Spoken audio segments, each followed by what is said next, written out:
Ni paling famous ha? Allahu Akbar. Tu dia.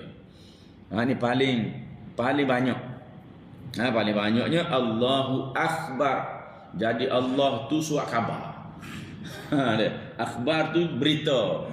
Bolehlah kita kata surat khabar lah, senang kitanya. Jadi hak ni hak paling banyak. Kenapa paling banyak? Kerana terpengaruh dengan kaf ni kalau nak sebut kena ada angin. Terpengaruh gitu. Betul tak kena ada angin?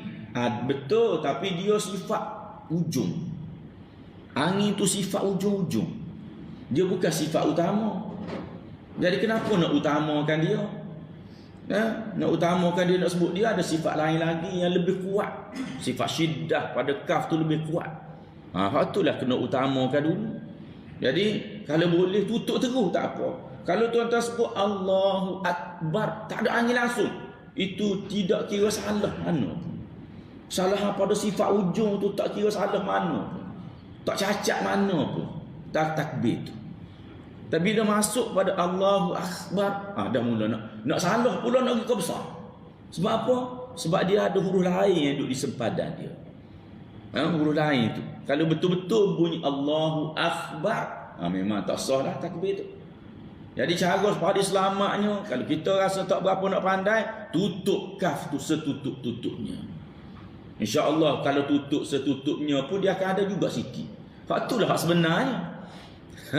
Hak sikit itulah yang sebenarnya. Bila kita tutup Allahu Akbar, ada juga sikit dalam mulut kita. Akbar.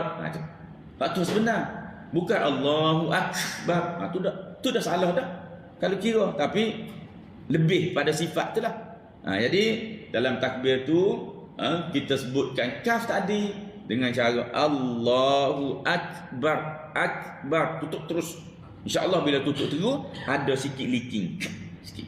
Tu hak leaking itulah hak sebenarnya pada sebutan huruf kaf, angin dia tu.